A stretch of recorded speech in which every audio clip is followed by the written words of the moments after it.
All right, what's going on, guys? This is my first YouTube live, so bear with me. I'm new to the StreamYards. I'm still on the free version, as you can see, with that nut ass watermark up at the top. So just bear with me, all right? But the purpose of this video, I just want to showcase how crime is covered in the media between black people and white people. And I also want to showcase the political difference between the sentencing of white people and black people. And I also want to put a focus on um, the different types of bond that are issued for black people versus white people for heinous crimes, because I feel like heinous crimes is a good way to measure the equity of the situation, if it's truly equitable. And what I mean by is it truly equitable is, are the punishments the same? I want continuity. I don't want punishments for one group of people to be worse than punishments for another group of people.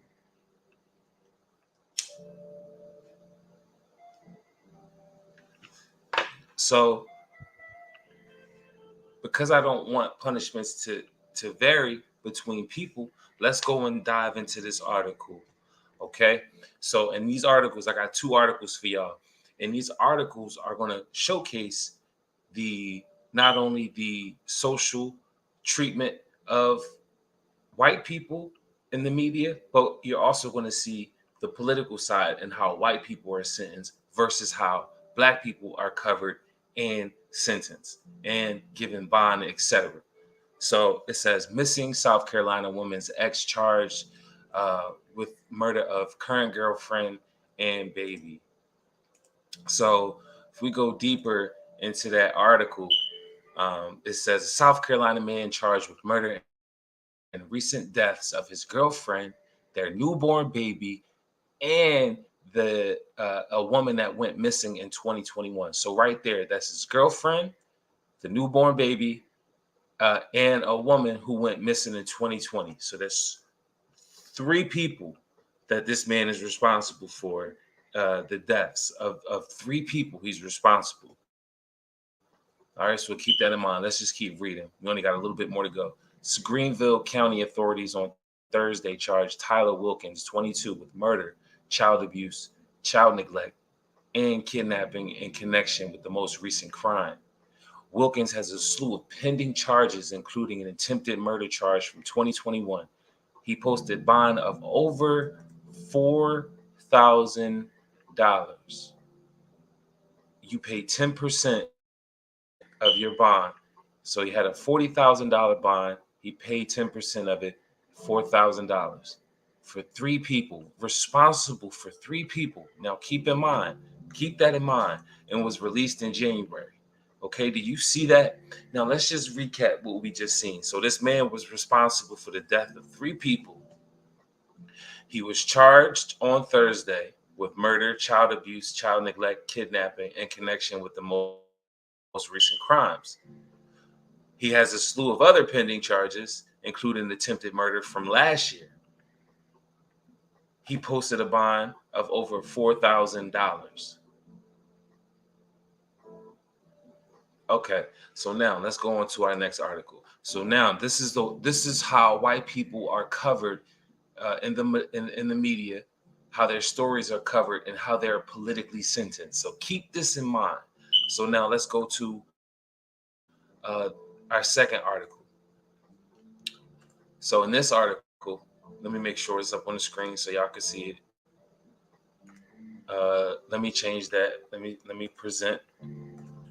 Stop screen. Let me bring up another article. Here we go. So this article says two arrested in home invasion that left would-be robber dead. Resident was also wounded. Okay, so police have arrested two men suspected. Doesn't say they are. It doesn't say they did it. It just says suspected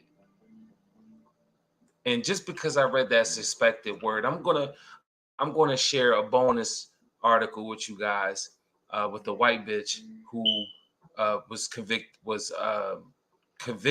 for murder. I believe she was convicted. We'll get into the article, but I just want to show you the verbiage that is used. Okay, so police have arrested two men suspected of being involved in an August home invasion robbery attempt and shooting that left suspect dead and resident wounded in Riverside. The incident took place around 2 a.m. Police say Gregory Harris of Moreno Valley, 25, woo. The suspects fled but crashed nearby, and the officer found the one nigga that was dead, right? So let's skip down. Um, it says Harris was located on October 5th in Los Angeles County Jail after already being taken into custody for a parole violation. He was booked on suspicion. He was booked on suspicion. He didn't do anything. There's no concrete evidence to say that he was booked on suspicion of murder. Now, I'm not absolving this man from his crime, but I'm just pointing out how shit is covered and how he's politically sentenced and the political ramifications of committing similar crimes that white people would commit. Now, here's where I have the big issue. Harris remains in custody pending a $1 million bail. The white man that killed his bitch, killed his baby, and killed his ex bitch got off on a $40,000 bond. I hope you're starting to see where I'm going with this. Let's keep reading. So Barnes was the other person that was located. It said he was located and arrested in Ontario on the 18th. So they got the boy Harris on the 5th of October and they got him on the 18th. He was booked on a suspicion of assault with a deadly weapon, home invasion, robbery, and a shooting conspiracy. Barnes has been released on a $200,000 bail.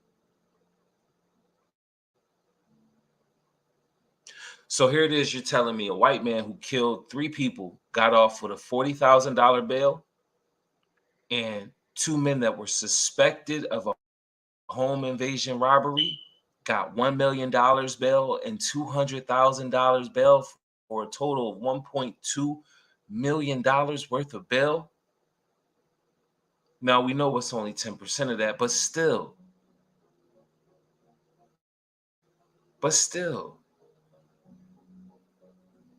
what this tells me is that we are a part of a losing game. It's like as if we're playing a game of Monopoly, and everybody besides black people get a pass go and they get their $200, and we don't get our $200 every time we pass go. We don't get the benefit of the doubt. Our benefit is doubted before we even get into, any ramifications, legal matters, or anything. Our benefit is already doubted coming through the door. People already know what they finna give us the lower end of the stick. You know what I'm saying? And I just wanted to showcase how a white man could commit a more heinous crime than what these guys are suspected of. And his bond is $40,000, and their bond collectively is 1.2 million. Something don't add up. Something don't add up at all. Now, keep in mind, all this shit is crime. No crime is good, but I'm just highlighting the hypocrisies within our system, socially, politically, and every other way you can think of. Like Francis Cress Welsing said, labor, law, sex, politics, war, religion, entertainment, it's all the same and it's all connected. And black people are on the losing stick of that. Now, I'm going to pull up one last article. I know niggas don't like to read like that, so I'm finna hurry my ass up. All right, so this article, I just want to go over the language that's used. And I want you guys to tell me how you feel about this language that's used in the comments here. Okay?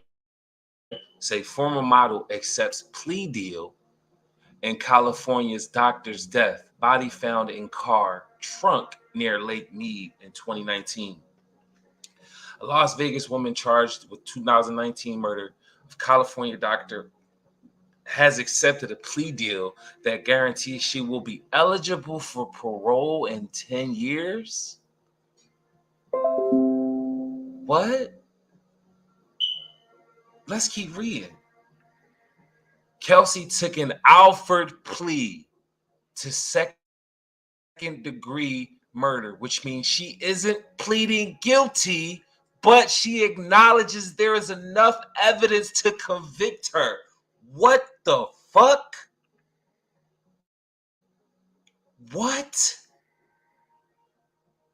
Are you fucking kidding me, bro? If this was a nigga, you ain't getting no fucking Alford plea. I never heard of no nigga getting no Alford plea.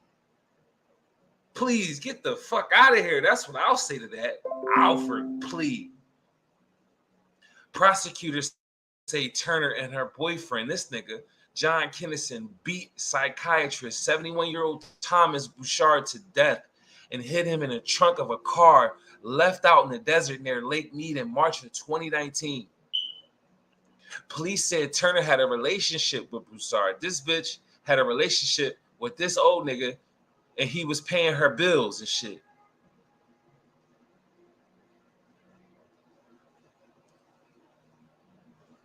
Kinnison, this nigga, was sentenced to 18 to 45 years. That's cool. A roommate, she also got caught up in it. She became an accessory to murder.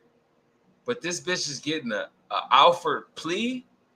Bitch, if a nigga if a gang of niggas committed a crime, and one of them niggas, was an accessory, if a nigga committed a crime and his bitch was an accessory, they all going to jail. They all getting equal treatment of the same.